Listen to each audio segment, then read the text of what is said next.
Paketlənmiş qida məhsullarının üzərində E ilə başlayan rəqəmlərlə rastlaşmısınız. Bu yazıların mənası nədir?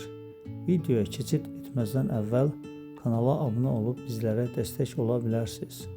İlk dəfə 1960-cı illərdə qida məhsullarının qorunması və saxlanması üçün onlara müəyyən qatqı maddələri əlavə olunmağa başladı. Belə ki, E hərfi məhz Avropa sözünün ingilis dilindən olan baş hərfindən götürülüb.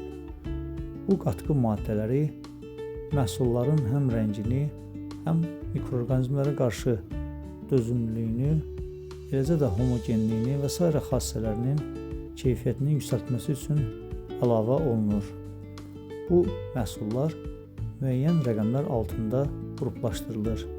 Belə ki, 100 ilə 199 arasında olan qida əlavələri əsasən rəngləndiricilər, 200-299 arası olan qida əlavələri isə konservantlardır. 300-399 arası olan qida əlavələri isə antioksidantlar və kompleksləşdirici məhsullardır.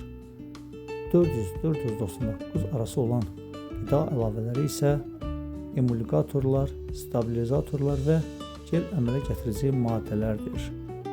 500-599 arası olan qida əlavələri isə əsasən turşuluğa nəzarət edən maddələr, həmçinin qabarıcılardır. Daha yüksək rəqəmlərlə olan digər qida əlavələri də vardır ki, bunlar da dad gücləndirici və s. maddələrdir ki, onlar da məhsulların həm keyfiyyətini, həm də saxlanma müddətini artırır. Bu qatqıları xüsusi laboratoriya şəraitində digər canlılar üzərində yoxlayaraq, sonradan da miqdarını 100 dəfəyə qədər azaldılaraq qida məhsullarına əlavə olunur. Lakin buna baxmayaraq nə qədər təhlükəsizlik qeyd olunsa da, bəzi tibb işçiləri bu məhsulların yan təsirləri haqqında danışır. Maraqlı məlumatların davamı üçün videoları bəyənib bizlərə dəstək olmağı unutmayın.